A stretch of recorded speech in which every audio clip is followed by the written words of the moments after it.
নমস্কার বন্ধুরা, আমি দীপঙ্কর মণ্ডল। আপনাদের প্রিয় চ্যানেল নবান্ন নিমন্ত্রণে আপনাদের স্বাগত। আমার ব্যাকগ্রাউন্ডে যে জায়গা আপনারা দেখতে পাচ্ছেন, এটা একদম উপকূল এলাকার, পশ্চিমবঙ্গের উপকূল এলাকার একটা প্রত্যন্ত গ্রাম।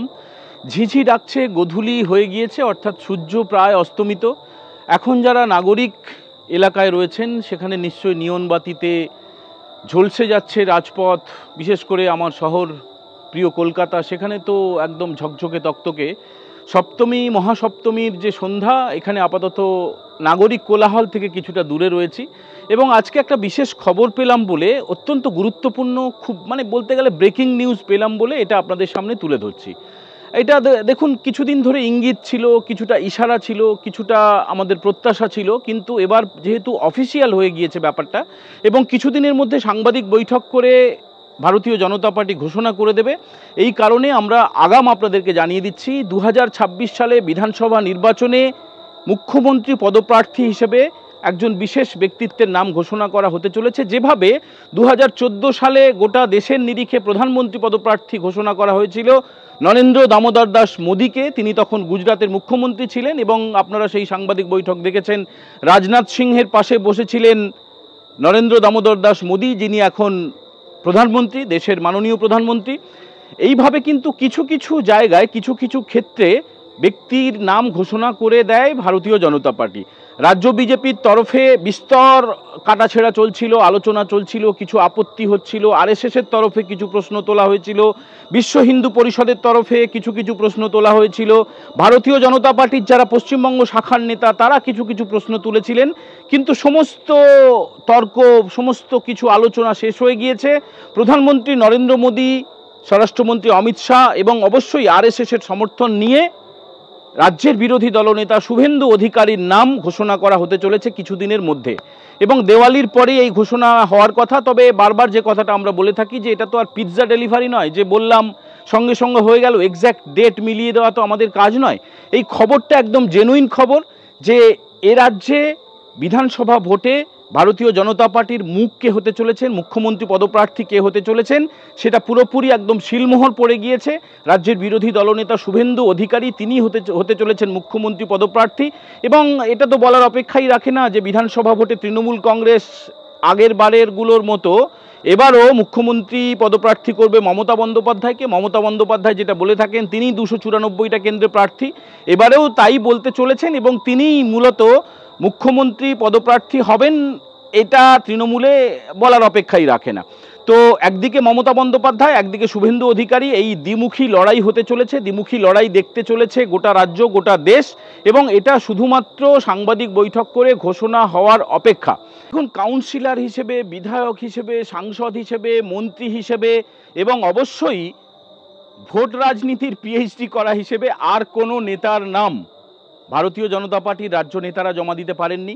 আরএসএসের তরফে প্রাথমিকভাবে কিছুটা আপত্তি করা হলেও কয়েকদিন আগে আরএসএসের যে শতবর্ষ পূর্তি অনুষ্ঠান উপলক্ষে গোটা রাজ্যে প্রত্যেক ব্লকে ব্লকে যে কর্মসূচি পালন করা হয়েছে, শুভেন্দুবাবু কাঁথিতে তার নিজের বাসভবনের কাছে তিনি একটা কর্মসূচি পালন করেছেন, এবং বেশ কয়েক বছর ধরে, এমনকি শোনা যায় তিনি তৃণমূলে জয়েন করার আগে থেকে রাষ্ট্রীয় স্বয়ংসেবক সংঘের বিভিন্ন শাখার সঙ্গে জড়িত, তিনি নিয়মিত শাখায় যান।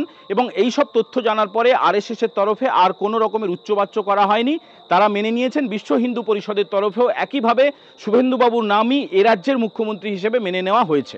2026 সালে শুভেন্দু অধিকারীকে যে মুখ্যমন্ত্রী পদপ্রার্থী করা হবে, সেটা কিন্তু জেনে গিয়েছেন রাজ্যের মুখ্যমন্ত্রী মমতা বন্দ্যোপাধ্যায়, এবং আপনারা দেখবেন তার মধ্যে অদ্ভুতভাবে একটা আচরণগত পরিবর্তন এসছে। দেখুন, বয়সগত কারণে তার কিছু কিছু সমস্যা আছে, এবং সেটা যত বয়স বাড়বে সেটা হতে থাকবে, কিন্তু মানসিকভাবে তার যে পরিবর্তন এসছে এটা অত্যন্তভাবে উল্লেখযোগ্য। বিধানসভার ভিতরে তিনি প্রধানমন্ত্রীকে গালাগালি করছেন, স্বরাষ্ট্রমন্ত্রীকে গালাগালি করছেন, বিধানসভায় তার সতীর্থদের গালাগালি করছেন, কুৎসিত ভাষায়, ছাপার অযোগ্য ভাষায় গালাগালি করছেন, নবান্নের 14 তলায় বসে প্রধানমন্ত্রীকে আক্রমণ করছেন এবং ব্যক্তিগতভাবে আক্রমণ করছেন। শুধু তাই নয়, যেভাবে পুজোর উদ্বোধনে তিনি হিজাবের মতো করে ঘোমটা পরেছেন, এবং এর আগেও কিন্তু এরকম ঘোমটা পরে দীঘায় যখন জগন্নাথ মন্দিরের উদ্বোধন হয়েছিল, তখনও একটা বিশেষ সম্প্রদায়কে খুশি করার জন্য তিনি এরকমই হিজাব পরেছিলেন বলে বিরোধীরা অভিযোগ করে থাকেন।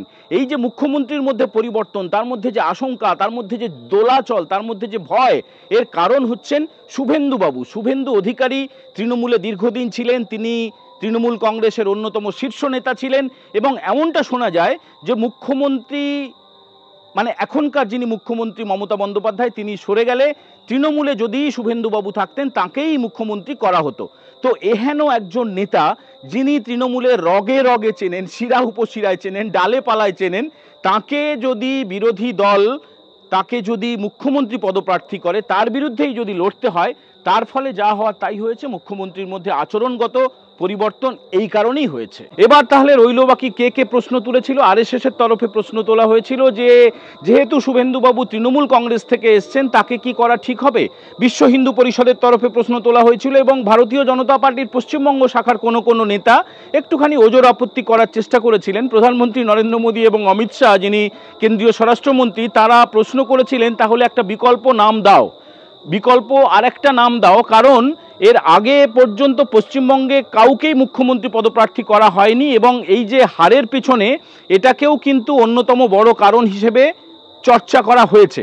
2026-এ সরাসরি একজনের নাম ঘোষণা করা হবে, নাম দাও নাম দাও, তো তারা কারো নাম দিতে পারেননি এবং তার ফলে এই যে দেখছেন এখানে দেখুন বিভিন্ন দিকে মাইক বাজছে, বিভিন্ন রকমের গান বাজছে, মঙ্গল শঙ্খ বাজছে, কোথাও আরতি হচ্ছে। ফলে আমি জানি না আমার এই বক্তব্য কপিরাইট খেয়ে যাবে কিনা, কারণ বিভিন্ন জায়গা থেকে মাইকের ভয়েস ভেসে আসছে। আপনারা অনেকে জানতে চেয়েছিলেন, কমেন্ট করেছিলেন যে আমার এই ভিডিও নোটিফিকেশানে পাচ্ছেন না। তাদের জন্য আমরা জানিয়ে রাখি যে আপনারা যারা সাবস্ক্রাইবার হয়েছেন তারা নোটিফিকেশানের জায়গায় গিয়ে বেল বাটনে প্রেস করবেন এবং অল অপশানে ক্লিক করে দেবেন, সমস্ত ভিডিও আপনারা দেখতে পাবেন। যারা এখনও পর্যন্ত সাবস্ক্রাইবার হননি তারা অবশ্যই সাবস্ক্রাইব করবেন। আমাদের নবান্ন নিমন্ত্রণের চলার পাথেও একমাত্র আপনাদের আশীর্বাদ। এবারে মূল আলোচনায় আরেকবার ফিরে আসছি। রাজ্যের বিরোধী দলনেতা শুভেন্দু অধিকারী গত কয়েক বছর ধরে তিনি তার যে কর্মসূচি, বিভিন্ন জেলায় জেলায় চষে বেড়ানো, যে কোনো ইস্যুতে অল আউট তৃণমূল বিরোধিতা, অল আউট মমতা বিরোধিতা, অল আউট অভিষেক বিরোধিতা, এই তার যে সামগ্রিকভাবে কর্মসূচি, সামগ্রিকভাবে তার যে পথে থাকা, রাস্তায় থাকা, এটা কিন্তু নজর কেড়েছে কেন্দ্রীয় নেতৃত্বের। এবং কেন্দ্রীয় নেতৃত্বের তরফে আপনারা জানেন যে নরেন্দ্র মোদী বেশ কয়েকবার এসছেন, শুভেন্দুবাবুর সঙ্গে কথা বলেছেন এবং কেন্দ্রীয় স্বরাষ্ট্রমন্ত্রী অমিত শাহ তিনি কয়েক মাস আগে কলকাতায় এসে নেতাজি ইন্ডোর স্টেডিয়াম থেকে ঘোষণা করেছিলেন যে বিধানসভার ভেতরে যখন শুভেন্দু অধিকারী তার পরম মিত্র তিনি যখন বক্তব্য পেশ করেন তখন মুখ্যমন্ত্রীর পা কাঁপে। এটা একটা বড় পাওনা। এরপরেও আপনারা জানেন মাত্র তিন দিন আগে তিনি কলকাতায় এসেছিলেন। কলকাতায় এসে তিনি 3টে পুজো মণ্ডপ উদ্বোধন করেছেন, সন্তোষ মিত্র স্কোয়ার, ইজেডসিসি এবং কালীঘাটে তিনি পুজো দিয়েছেন। তখনই একটা ইন্টারনাল বৈঠক হয়েছিল, ঘরোয়া বৈঠক হয়েছিল, ক্লোজ ডোর বৈঠক হয়েছিল, সেখানেও কিন্তু বিষয়টা সমঝে দেওয়া হয়েছে এবং আপনারা দেখেছেন এয়ারপোর্টে নামার পরে রাজ্য বিজেপির সভাপতি শ্রমিক ভট্টাচার্য এবং বিরোধী দলনেতা শুভেন্দু অধিকারী এই দুজনকে কিন্তু গাড়িতে তোলা হয়েছিল। দুজনকে গাড়িতে নিয়ে তিনি নিউ টাউনে যে হোটেলে ছিলেন অমিত শাহ সেখানে গিয়েছিলেন এবং তার পরের দিন আরও একটা বৈঠক হয়েছিল। সব মিলিয়ে চূড়ান্ত হয়ে গিয়েছে শুভেন্দুবাবুর নাম এবং যেটা জানা যাচ্ছে যে দিল্লিতে একটা প্রেস কনফারেন্স করা হবে। দিল্লিতে প্রেস কনফারেন্স করে শুভেন্দুবাবু থাকবেন এবং সেখানে সর্বভারতীয় সভাপতি তিনি ঘোষণা করবেন যে এ রাজ্যে অর্থাৎ পশ্চিমবঙ্গে 2026-এর বিধানসভা নির্বাচনে কাকে মুখ করা হতে চলেছে। বন্ধুরা, আমাদের এই কন্টেন্ট কেমন লাগলো সেটা যেমন আপনারা সমস্ত ব্যাপারে কমেন্ট করে জানান, এই বিষয়ে অবশ্যই আপনারা মন্তব্য করবেন। আপনাদের মহামূল্যবান কমেন্ট আমাদের জন্য অত্যন্ত জরুরি এবং বন্ধুদের সঙ্গে শেয়ার করতে ভুলবেন না। আরও একবার বলে দিচ্ছি, নবান্ন নিমন্ত্রণ মাত্র কয়েক মাস হলো আমরা এটা শুরু করেছি। সবার পুজো ভালো কাটুক, মহাসপ্তমী রাত আপনাদের আরও আনন্দে এবং অবশ্যই আপনাদের জীবন সর্বাঙ্গীন কুশল হয়ে উঠুক এই প্রার্থনা করছি মায়ের কাছে। আজকের মতো এই এপিসোড আমরা এখানেই শেষ করছি।